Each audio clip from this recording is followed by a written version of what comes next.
Okay. All right. So when Anusha asked me to come and give a talk, and I said I'd come and say something about yoga and Ayurveda, and then when I actually thought about what I'd agreed to, I was like, oh wow, that's a big subject area to commit to. And so it took me a while to kind of work out how to focus this.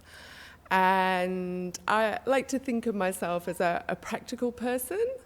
And so I wanted to hopefully make it more like a practically oriented session around like promoting health through yoga and Ayurveda. So I've been a student of yoga for a long time and sometimes do some teaching. And I've also had a special interest in yoga therapy and Ayurveda. And I'm also a physiotherapist. And I've been aware over the years, to me it seems so familiar, yoga therapy and Ayurveda, but when I speak to people, often they're not so familiar with that terminology. So I wanted to just make everyone a bit more familiar with those paradigms, and with the ultimate goal that maybe you'd like to explore that further to increase your own health. So it seems obvious that we'd all be really interested in our health and, you know, have an idea that it's a good thing to look after. But in my experience, it's easier to think about that than it is actually to do anything about it. And definitely I've worked in aged care for the last part of my career, and I think at that later part of life, it can be a very challenging time, and we're all living for longer and longer, which is great. But if the last 20 years of your life you can't walk or kind of go to the toilet by yourself or, you know, this kind of thing, then, you know, you're really compromised. So I've become really interested in looking at lifespan health and really finding ways to nurture our own health and empower ourselves to do that from an earlier age. So we don't, I think when we end up in a health crisis or really like an advanced age, it's not the best time to start looking at that like, oh, I wish I'd really looked at this earlier. So I think while we're in a really good health, it's a really good time to take these things up. So I'll tell you a little bit about my own journey with yoga and Ayurveda, and hopefully that will illustrate some of the benefits. So I started practicing yoga about 15 years ago because I had lower back pain. I was listening to the radio this week and someone just mentioned that about 80% of people have lower back pain now. And so I Googled it, and I Googled that because I thought, wow, that sounds really radical. 80% of people have lower back pain. And someone has done a research study, and apparently it's 80% of Americans now have lower back pain. It's a huge amount of people to be experiencing that. And so I too was a lower back pain sufferer, and this is what brought me to yoga. So I was looking for something to help myself, and I just was very fortunate because I really don't like exercising at all, I must confess, and I really am not drawn to going to the gym or doing actually any form of exercise. My partner gets really horrified by he thinks I'm like a sloth human. And so but I really wanted to do something because this back pain was really bringing me down. And a friend took me to a yoga class. And really from the start, I really enjoyed practicing yoga.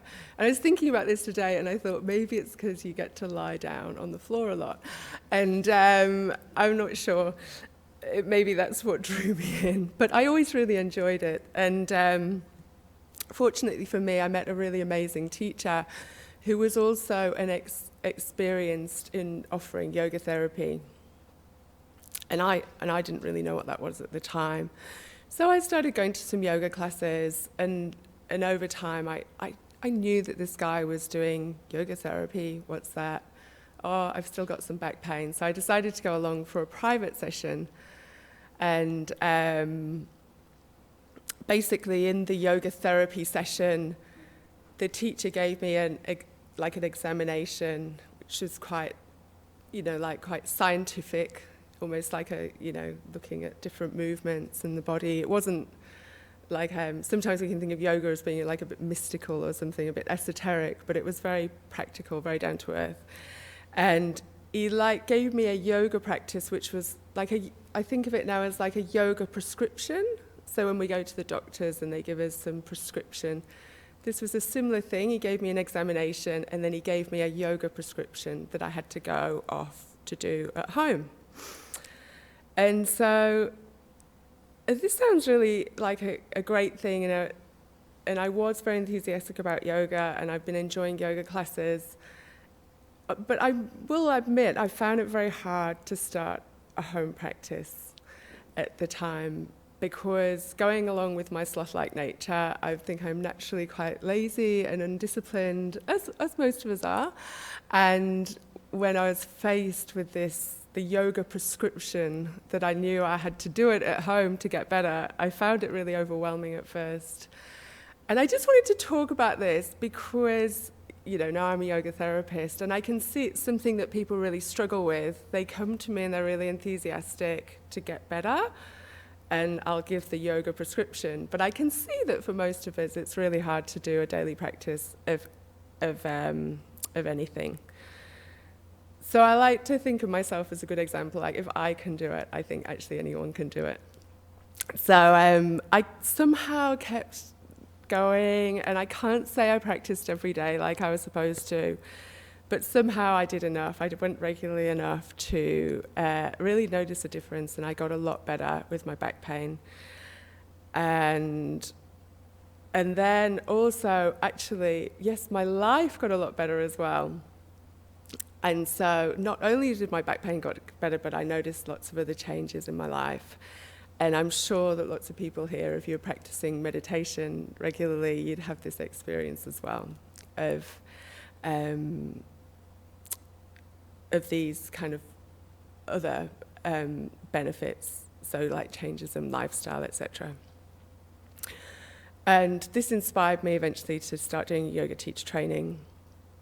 And I eventually went to India in 2005 as part of that. And this was to do a yoga therapy course. And I didn't actually really think about it. I just wanted to go to India and hang out with my yoga friends, and I didn't really think about what I'd be doing that much. But when we got to India, it was there at the school of my teacher's teacher, who was a teacher called TKV Desikachar, if anyone's heard of him. And at the yoga school, it was actually like a yoga hospital, and people would actually come from all over India who'd heard about like the yoga hospital in Chennai and go to get their yoga prescriptions. And every afternoon in the course, like, I just thought we'd go, and it'd be more like, when you go to a school or something here and they give you if someone hurts their arm, gives them this pose, gives them a warrior pose, and if they do this, and if they're pregnant, do this. It was so not like that. In the afternoon, all these people would come, like case studies, who'd had the healing benefit from the yoga prescription. And I think that in the culture, the people are more like disciplined and have more respect for the teachers, and so they would actually do their practice every day. And so they got really amazing benefit. And it was things like people who had literally been told they'd never recover. So from a Western idea of diseases, like they had people with really profound epilepsy who'd had recovery, really severe neurological disorders, things like lupus and Parkinson's, or really severe asthma that, really life-limiting. there was people who'd been to all different specialists and been told there was no hope, and they'd ended up at the yoga hospital. I'm calling it yoga hospital. No one else calls it that, but I'm going to call it that. And as a last resort. And these people were like crying. They were so happy and grateful. And I like cried every day. I just like could always cry now thinking about it. It just totally blew my mind. I was not expecting this. And I just thought it was so fascinating. And when you saw what they'd done, they showed us the practice that they'd done. It was literally like, oh, well, I had to do inhale, exhale, inhale, exhale. You're like, and that cured you of that life-threatening illness? It wasn't anything, it wasn't like do handstand for 10 minutes 3 times a day or something. It was really simple things. I just thought it was so fascinating. And it was so inspiring to see all these people get cured. And at the same time, I did had my first big experience of Ayurvedic treatment on this trip. So it was a big trip for me. And I came back, and I was in an office job at the time, and I just thought that's very interesting. It's very inspiring. But I could never do anything like that. But it really planted the seed for me. And so when I got back, I carried on doing my yoga practice. I was a bit more committed then. I was like, yeah, this is really it. I had more faith in it. And I'd also had more experience of Ayurveda. So I find like lots of people haven't heard so much of Ayurveda. It's less common here. But to explain it, sometimes I explain it as saying it's like traditional Indian medicine. So we have lots of people have heard of traditional Chinese medicine. Ayurveda is more like traditional Indian medicine. But it's very practical, and it's very simple in a way. It looks a lot at like diet, just looking at like eating the right food, and more encourages you to kind of live in harmony with your own nature, like knowing yourself, living in harmony with knowing your own nature, I'll call it, like your own self, living in harmony with that. And then also living in harmony with the external nature, so living in a rhythm of the day and living with the seasons, eating seasonal food, getting up early, going to bed quite early, this kind of thing. And there might be some herbs involved in that, and they also have all these detox treatments and massages and such like. So that's just Ayurveda in a nutshell then. So as I came back, I was doing more Ayurveda, more yoga, and somehow I just couldn't leave this idea alone, and I eventually decided to study physiotherapy,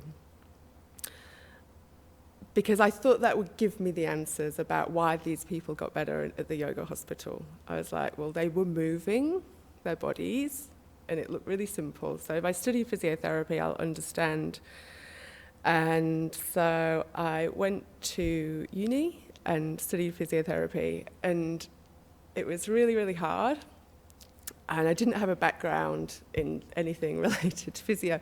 The physio people are like really exercise people and like love sports and stuff. So I was a bit, like the outer circle of physios with my love of lying down and doing things slowly. So I slogged through it, and it was totally the hardest thing I've ever done. And I think it was only because of all my faith I built up in yoga and all my feeling like I'd like to start a yoga hospital one day that kept me going.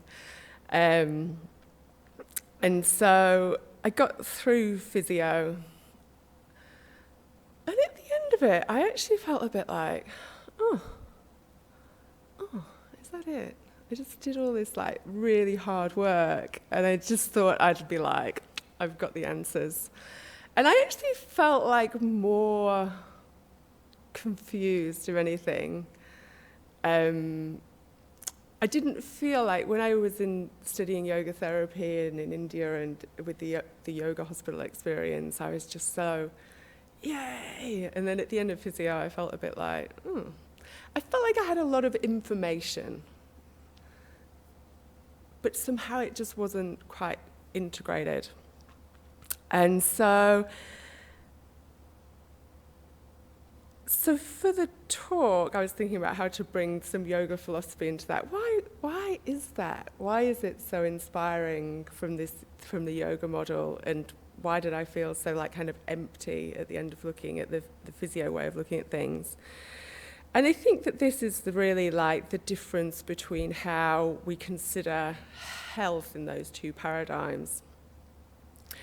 And so from a Western perspective, how do we consider health?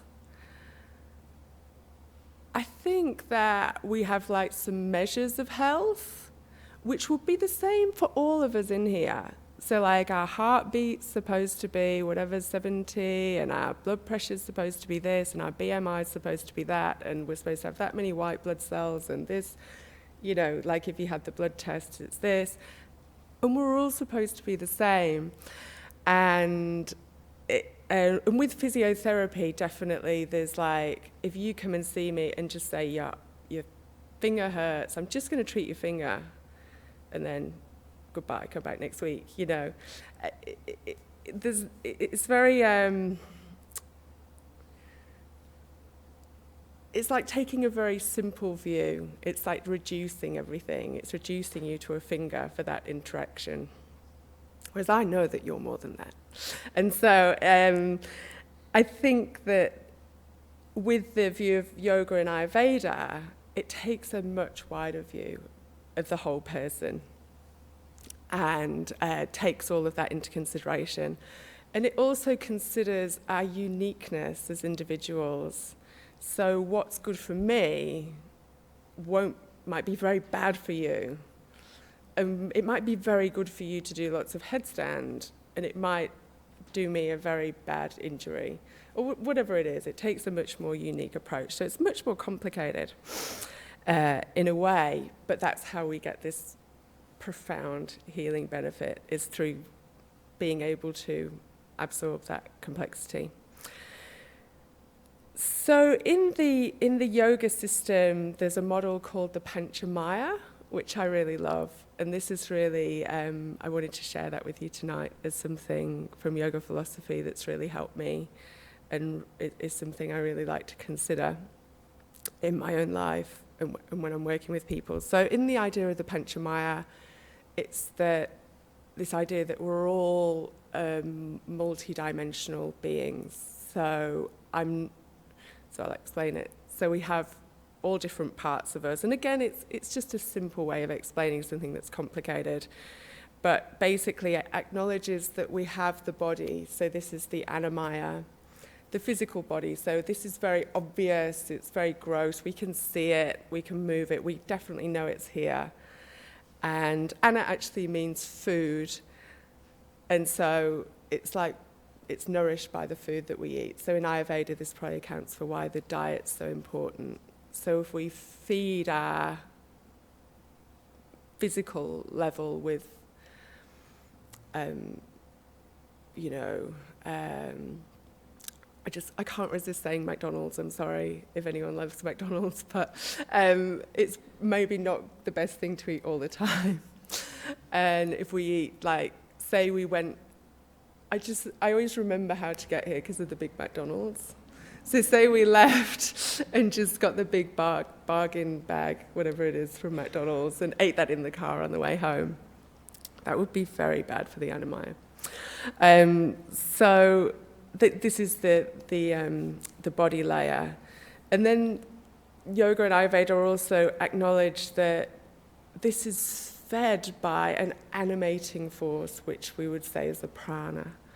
So prana is that which enlivens us. So the body without prana would just be a dead body. So this would be like, this would maybe have a little bit of prana, but not much. So that's the body without the prana. But the prana is this is why I'm able to make all these hand gestures, is the prana. And also it's what powers us on a deeper level. So it's what's keeping our heart beating, all those little hormones are squirting away, whatever tweak over here, tweak over there. This is from our prana, which is circulating in the body and responsible for our aliveness. And so when we are looking at health and disease in a yoga and Ayurveda model, it's really, we're looking at the flow of the prana often. So where there's a blockage in the prana is where we're going to get disease problems. So it's very important.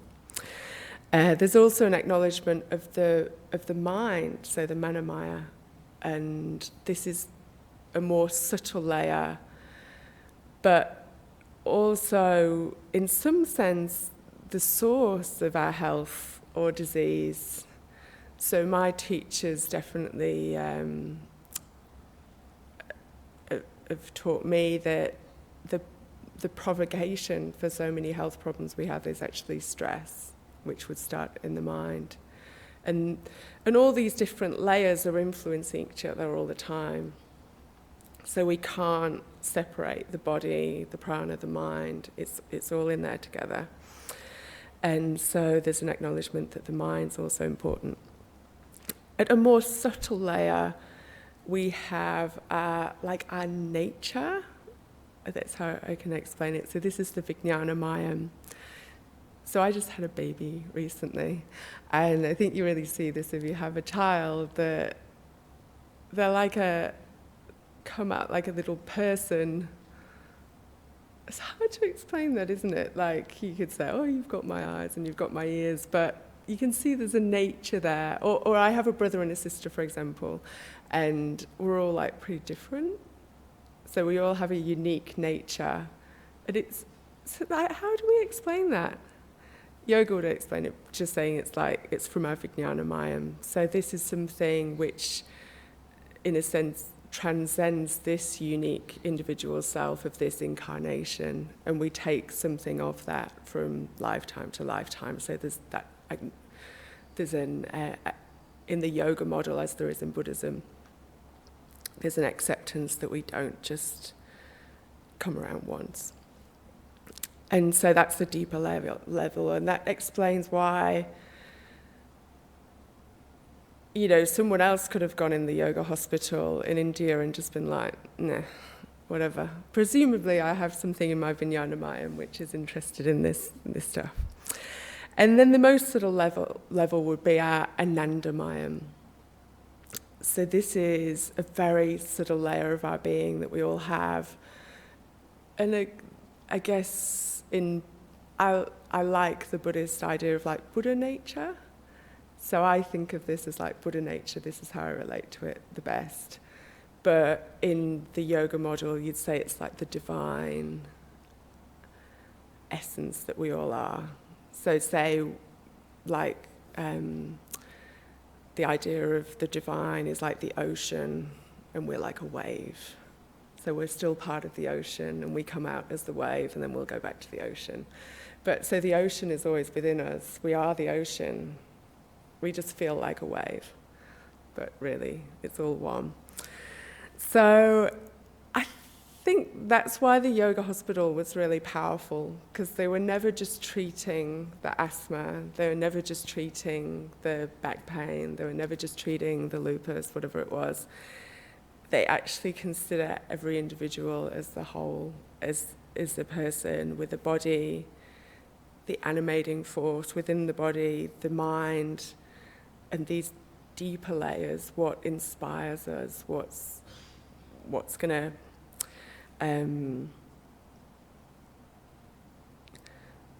to help us to do actually our practice, what's going to inspire us to do that from our nature.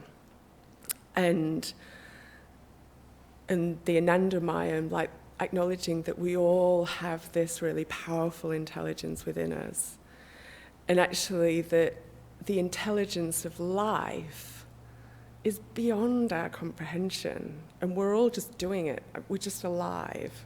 Like, wow, something's happening, we're just alive. And that is so profoundly powerful and intelligent, beyond anything that we could come up with in an RCT, like, oh, I've got the answers, What I think Ayurveda and yoga therapy in yoga helps us to do is to connect more deeply with our own healing intelligence, with our own deeper intelligence, and kind of just activate it more fully. That's how I see the power of it, that we have it, but we need to know how to bring it out. And that, for me, that is that yoga and Ayurveda are really powerful for doing that. I think also there's an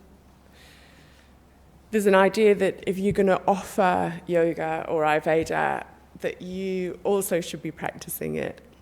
So there's two Sanskrit words. You could be like a pandita or an acharya. So a pandita is more like just you have a lot of knowledge, you've read lots of books, and you're just going, oh, yeah, just take this, and I think it'll probably work.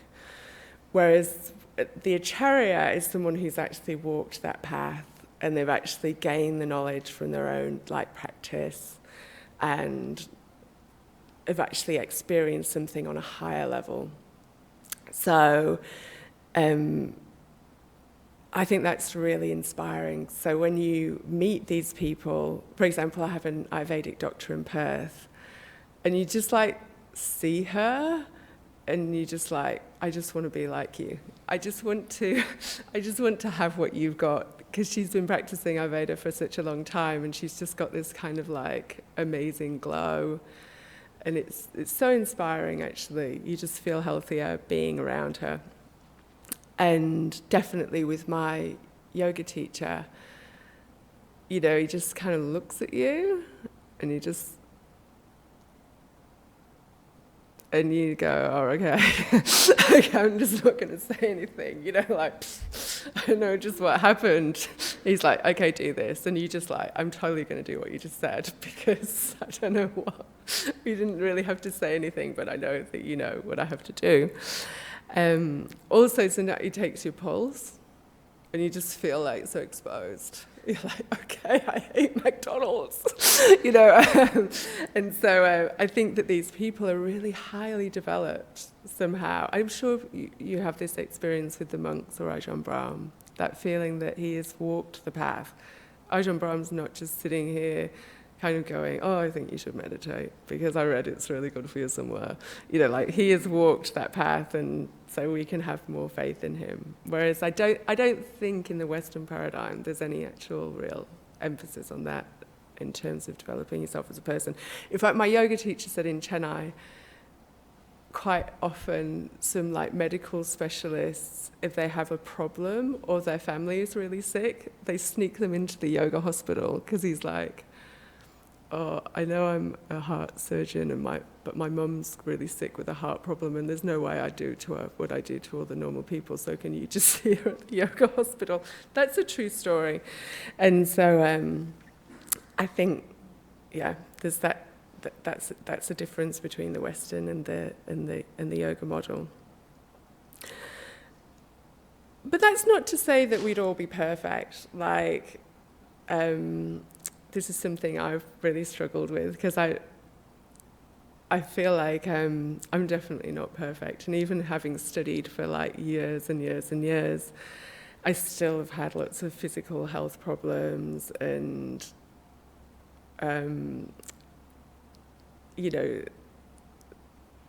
feel like I sometimes feel like, am I ever going to really learn anything,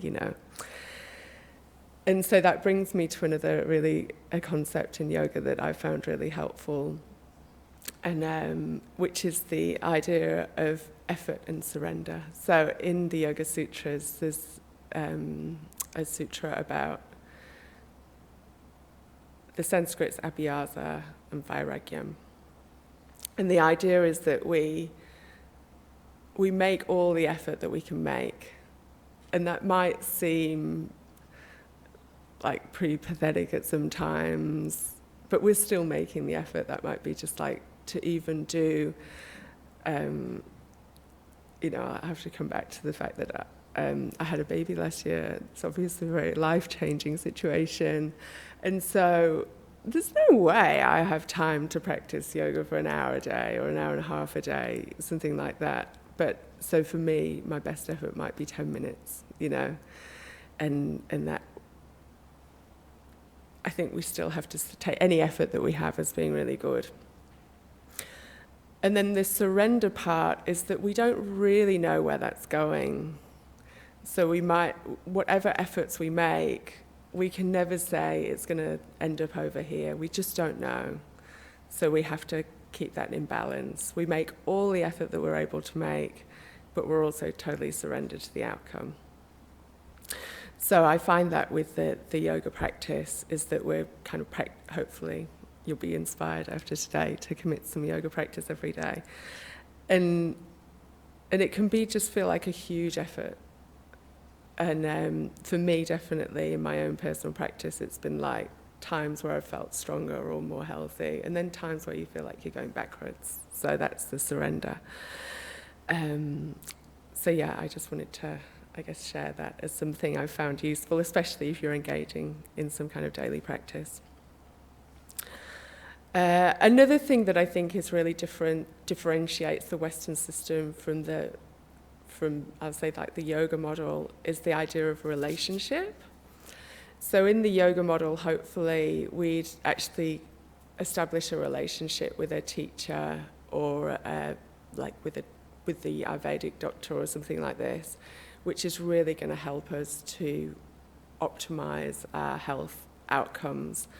So if you only see, definitely if I go to the GP rarely, I'm just like, I'm in and out. I'm just like, give me the first GP. Thank you, bye.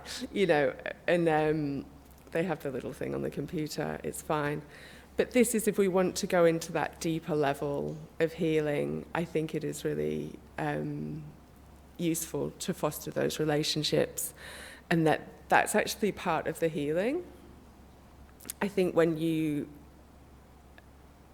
nurture a relationship with someone who you know has helped you in the past, as soon as you go and see them, you have that feeling that they're going to help you again. I think that this is something that we also have to nurture within ourselves. And so definitely practicing yoga or meditation, hopefully the two will be kind of together every day, is developing a much stronger, I think, relationship with ourselves and different parts of ourselves. And that this is ultimately like extremely healing. And I think when we're able to use these modalities to go through different life challenges or health issues, that relationship gets stronger. And so I think it's like doing training runs, training for a marathon. So when you've been doing that every day and overcome, like, say you have a sprained ankle or a little knee injury or some neck pain, and you kind of overcome it with your practice, you're kind of like, yeah, I can do this. And so if like a big health crisis comes up, I think that you're able to have that faith in yourself. And then hopefully you'll have a relationship with someone else outside that can help you as well. So relationship's really important to this model. Kind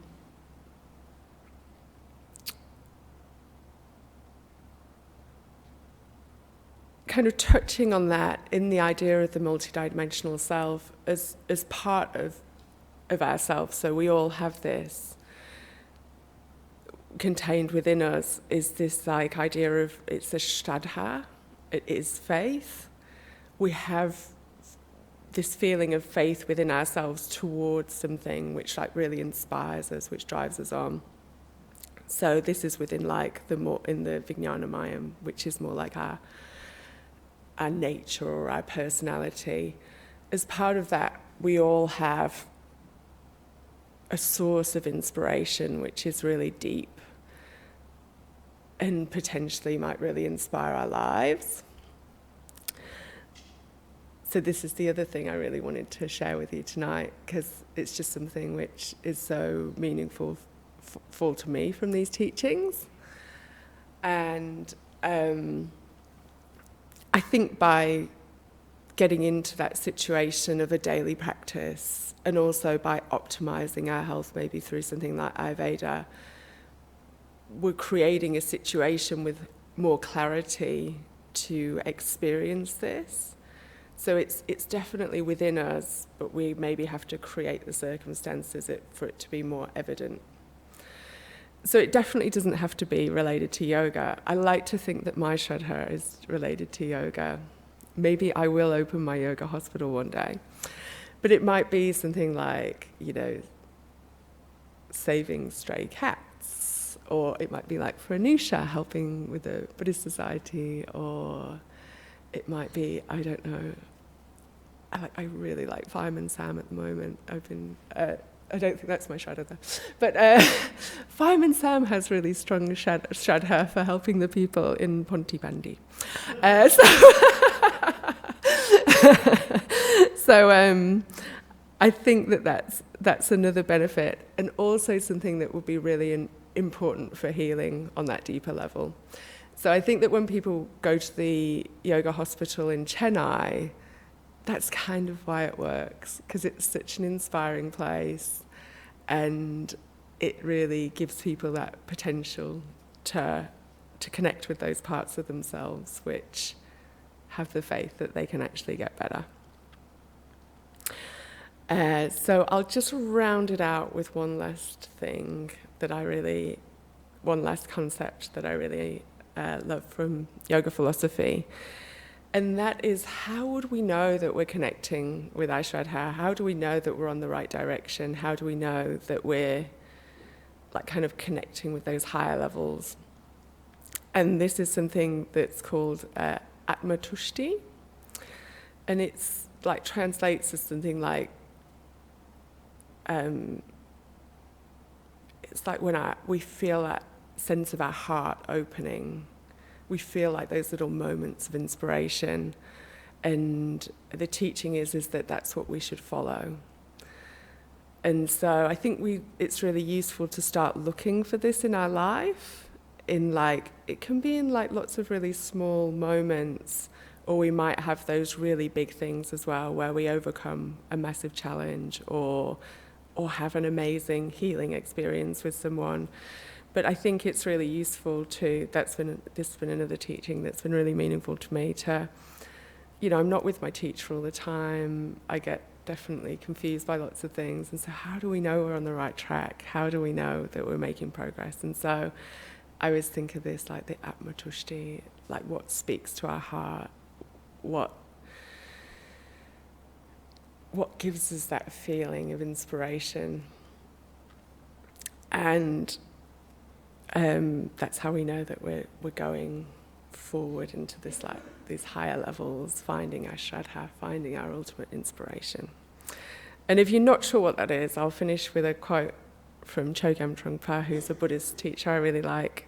And he says that everybody loves something, even if it's only tortillas. I just had to find a way to get that in. And so I think that we can go through times of feeling like the inspiration isn't there, or I've definitely thought at times, I don't think I have that part, or I don't have Buddha nature. Everyone else has it, I don't have it. Or I think that Shraddha doesn't exist for me, I don't have that faith.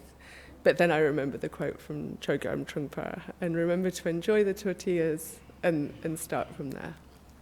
And so that's the end of my talk. I hope that made sense, and I hope I managed to share something useful about yoga and Ayurveda, and maybe you'd be inspired to start some practice or inquire further. So there's lots of, like I said, it doesn't have to be a big, grand, hours and hours long, complicated thing. That's something I really like. For my inner sloth, I think I really like about the classical yoga practices and Ayurveda is that literally 5 minutes, 10 minutes a day, just making little changes over a long time can make a really big difference. And so not to feel overwhelmed, but just like to try a little thing, and then just, oh yeah, I got that feeling, keep going.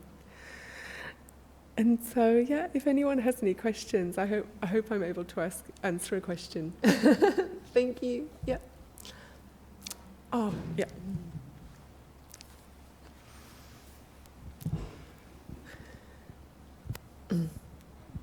Thank you so much for tonight. It was lovely. I'm a yoga teacher and I'm a martial arts teacher. And 50 years ago I started yoga, and I was thrown out of a car, and on basically they thought I was coughing blood. I was completely smashed.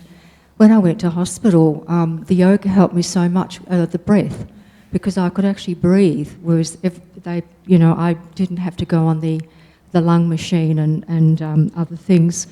And I just find that I teach every day, or I have classes every day, and every night I have different things on. And I find the breath is really what really saves me. When I'm exhausted from my classes, I just go home and I lie down and I do half an hour of breathing. I do different breaths, and I would like you to talk about that, please. Right. Yeah. Okay, yeah. Yeah, oh my gosh, I think my teacher would be like really horrified. I mean, you just gave a talk for so long and didn't actually mention the breath, so thank you.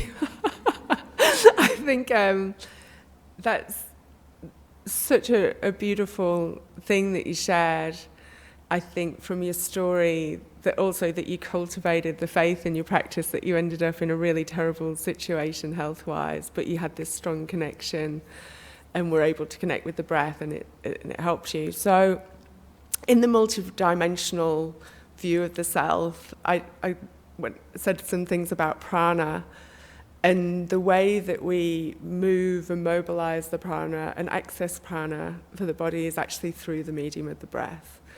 And so this is why there's so many yoga practices focused on breathing. So pranayama is the breathing exercises. And when we use the breath in all the different ways, like you said that you do some different breathing practices, there's so many different ways that we can use the breath to be more like energizing or more pacifying, or actually to work on removing the blockages in the prana. So if the body's like the grosser level and the prana's like more subtle, and so it has a deeper impact. And so I think it's kind of a shame almost we think about in modern yoga, there's a lot of focus on the physical body, and it's very accessible. But the physical body is more gross, and so it's like kind of less powerful. It's the prana which has this strong relationship to the breath, which is a lot more powerful. So in yoga therapy, definitely, it's almost, for the yoga therapy practices, the postures themselves are almost like totally secondary. Everything you do really carefully with the breath and with activating the diaphragm and such like, as this is what is where the healing lies. This is how we're going to get the actual healing benefit. And so I think this is definitely something you have to practice. And I've definitely had students who have come to me maybe for a few years, and then they'll say, I've realized that it's actually the breathing that makes the difference. It's actually the breathing, that's why I'm getting better. And so I think that can be like a distraction with the postures. But and this is the benefit, I think, of doing your own practice every day. You get probably more insight into that, because you'll get this more intimate relationship with your own breath. So I'd really encourage that too. Was that helpful? Did that say? Yeah, thank you. Yeah. Maybe you show a few breath exercises, because it's so simple.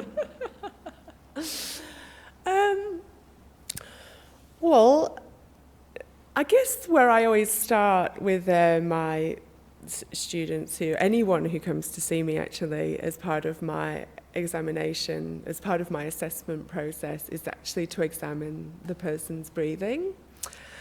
And I'd say maybe about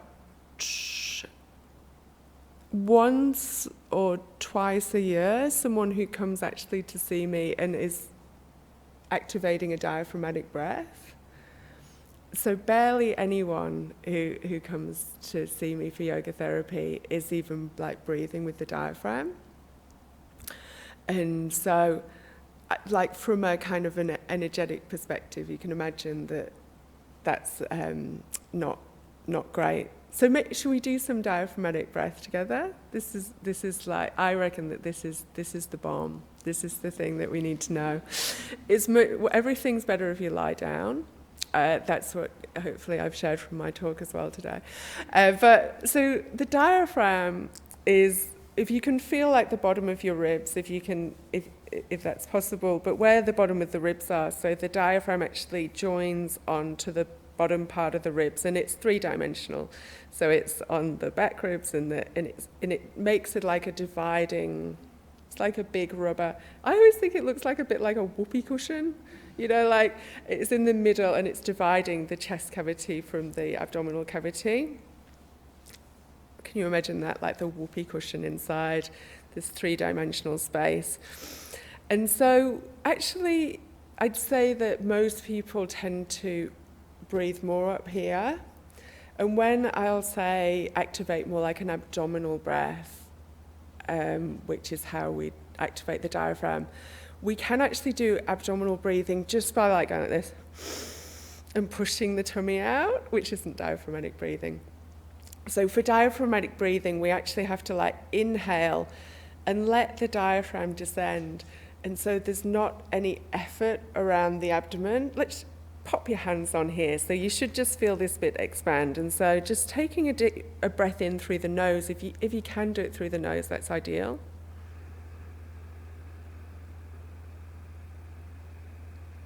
And the breath should ideally be expanding just quite specifically in this area.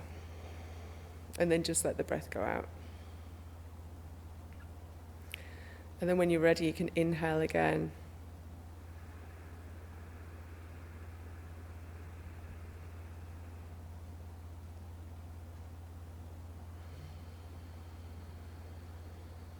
And so there should be an sense of expansion. So where the ribs meet, actually the ribs come down like this. You should have a feeling of expanding in this area here. I find it easiest to feel at the front, but when you get better at it, it is three-dimensional. So, do you have a sense of that? The diaphragm actually moving.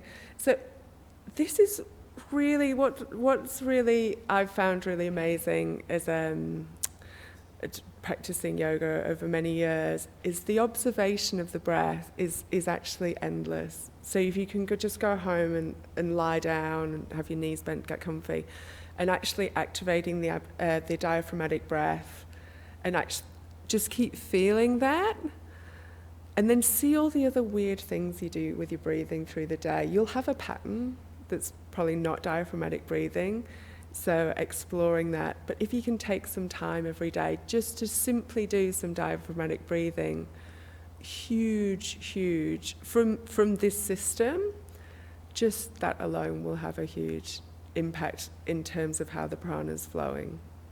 We can agree to do this experiment together. I'll come back next year and we'll talk about the exhale. So, because that's important too, but I don't want to overwhelm you. So, inhale, diaphragmatic breath.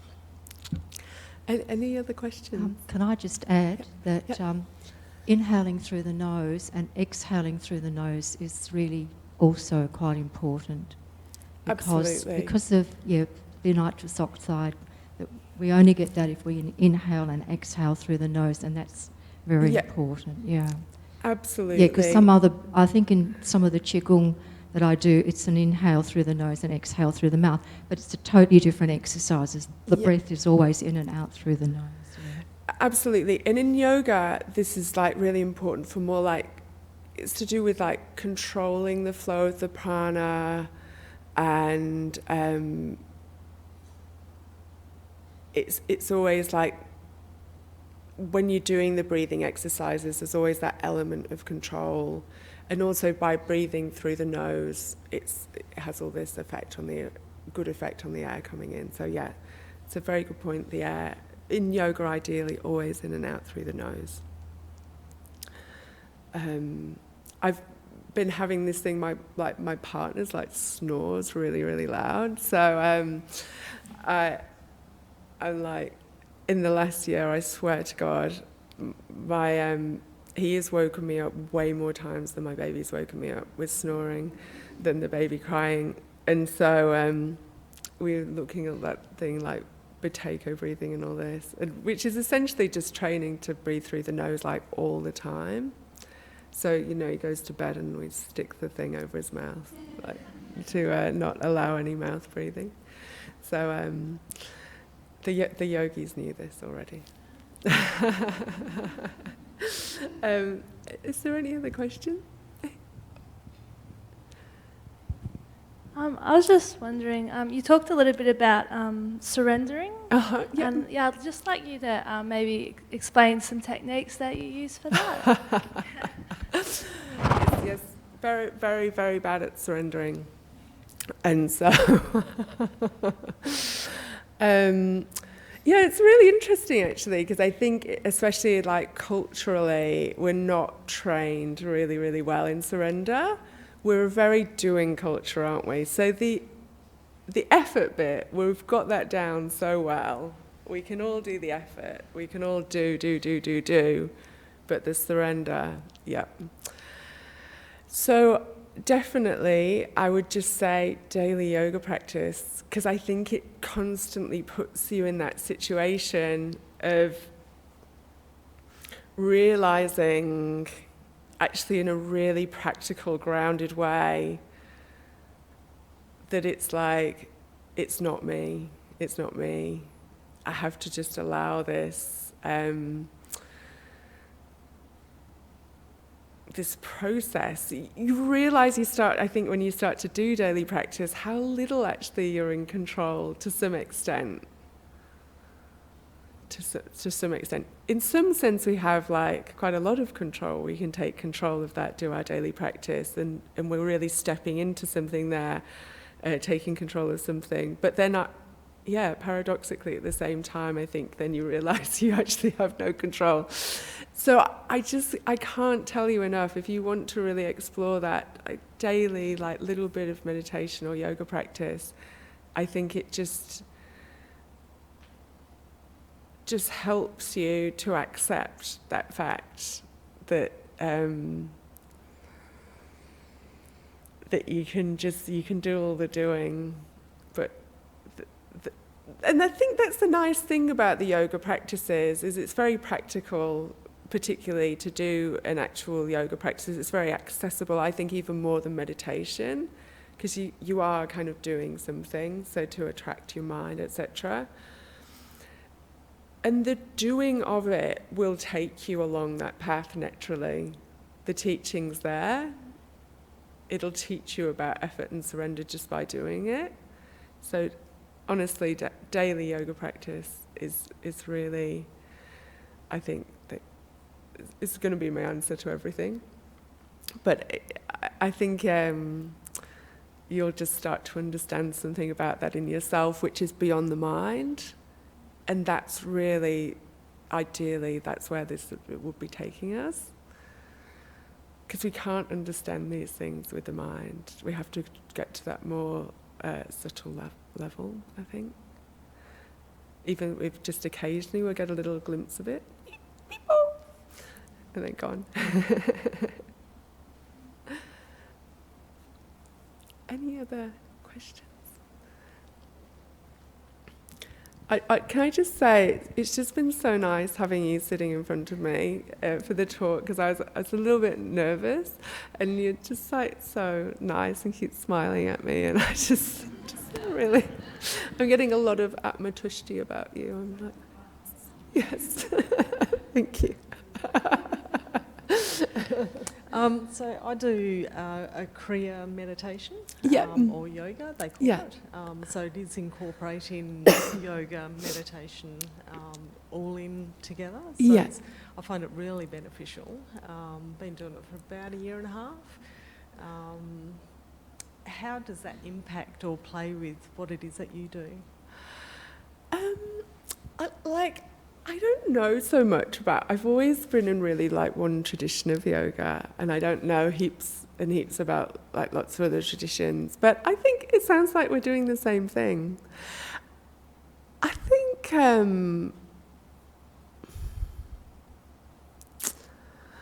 sometimes with the kriyas, I don't know. Is that more like Kundalini yoga? Is it Kundalini yoga that has the kriyas? I'm not sure. No. So you do more like a yoga practice and a meditation? Yeah, so it does incorporate the breath, it incorporates all the chakras, and so you're working through. So like a visualization? Yeah. Yeah. And some movement? And movement as well, so yeah. It's all That the sounds like a stretching. really great practice. Yeah. So I think that in the classical yoga practices that I've been more involved in, there's definitely elements of that. So some physical movement, whatever we need to do for our own body, hopefully individualised for us by a teacher who's told us what we need to do. And then definitely elements of visualisation, very powerful, and the breathing, definitely, hopefully the good diaphragmatic breathing, in and out through the nose. And I'd say that that's like a big differentiation between some yoga practices, is that definitely I think some either don't really emphasize the breath or definitely don't have any strong philosophy about how you breathe. Whereas in my tradition, it's so central, like having this movement of the breath and the diaphragmatic breath.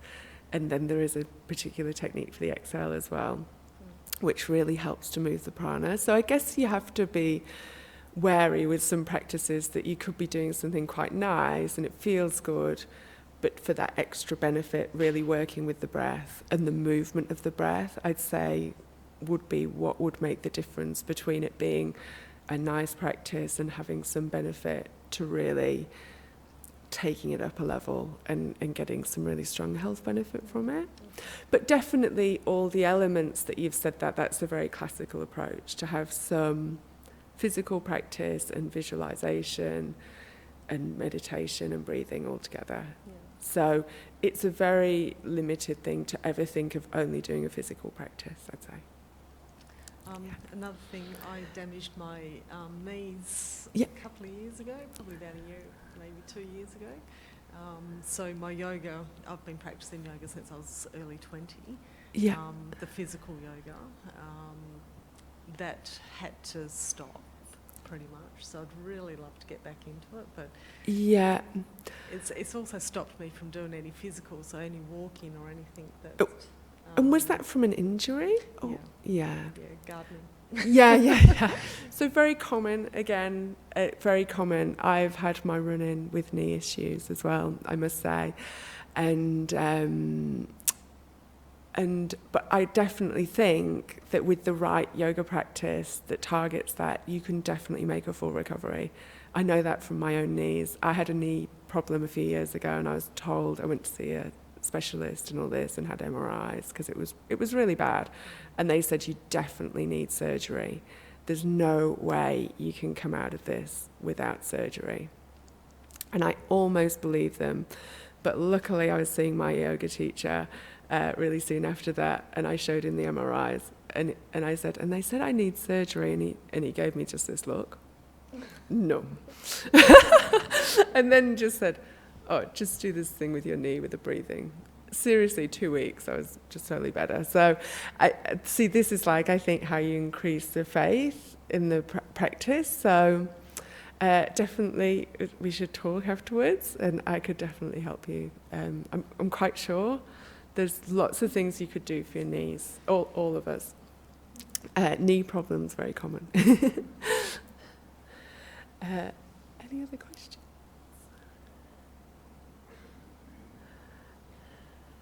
Hello.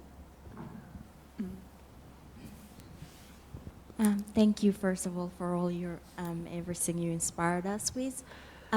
Just tracking back to the earlier question regards surrendering. When you mentioned that, it kind of explained something to me that I recently discovered, I would say, and that's that when practicing meditation or yoga, the way I understood what you said by surrendering is like, say, when we are in a state trying to relax or meditate, and then thoughts start to come through our mind. And to me, the way we kind of practice this surrendering is through self-acceptance and just like accepting, what's happening in your mind, or whether like the effort you're putting in is bringing out, like is rewarding or not, is through acceptance essentially. Yeah. And yeah.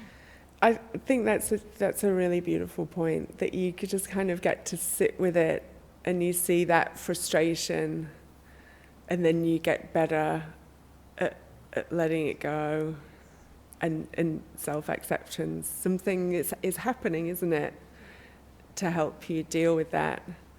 And yeah, I guess definitely in my experience as well, I think somehow when you enter into this stuff, I don't know, I think that life somehow finds some way to make the challenge, turns up the volume a little bit so that you have like a bit more challenge. Ha, you thought you surrendered. Something like that. Okay, try this one. Or like you, for example, having an accident or something like that. I think that it's an inevitable part of life that it will ask us to make these, big movements within ourselves, Actually, I've been listening to this program. I'll just say this quickly, I know it's 9:03. There's a really good program on Radio National I think it's called Baker and the Beast. It's in the mid-morning about a lady. It's actually following her journey. She's been diagnosed with motor neurone disease. And it's such a great program. It's really profound. Like, she's kind of talking about the process of having this extremely life-limiting diagnosis, and she has young children. I was listening to it this morning. I was so humbled. I was like, now that is surrender. Really, really. And I was thinking about giving this talk tonight, and I just thought that if we've cultivated something within our lives, something like a meditation practice or a yoga practice, or it might be a religious practice, anything, a devotion to tortillas. When we get to those really hard places, I do really think it's a great comfort and a great support. And obviously we can go through life without that, but I've just learned it's much better to go through with it. So.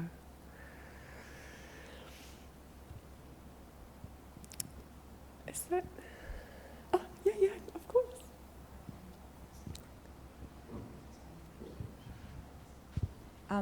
I guess if we wanted to find out some more information about what you do, is there like a website or something that we might be able to access? Yes, yeah.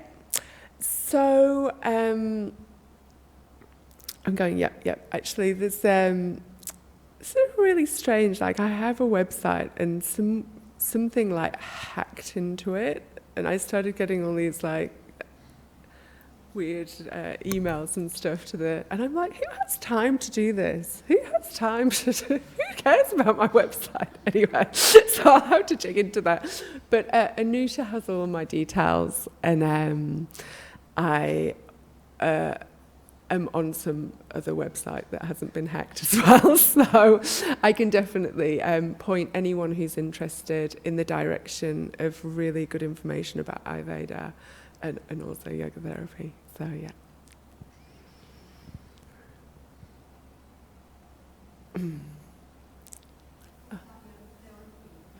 Oh yeah. Yeah. So I am a yoga therapist, and so I see private clients for yoga therapy. I'm based down in Fremantle, and I actually work out of an Ayurvedic clinic. So I work with an Ayurvedic doctor, and she has an Ayurvedic clinic, and I work from there. Yeah. So if anyone is interested in yoga therapy or an individualized yoga practice, and I'm also a physiotherapist, and you'd be very disappointed if you came to me for physiotherapy, because I only work in yoga therapy. But yeah, if you have like a health fund, you can have like rebates and stuff, so that's helpful. But yeah, in terms of getting more information about yoga therapy, if people were interested, I can definitely tell you where to get more information as well. More like about the tradition that I've studied in is really like well known for being like having this amazing tradition of yoga therapy with the yoga hospital. And so if you ever get a chance to go to Chennai, definitely you have to go there. And I'll still keep working towards having one in Perth. Yeah. So thank you so much for coming and just being so lovely and receptive, and it's just a big honour to be here, so thank you.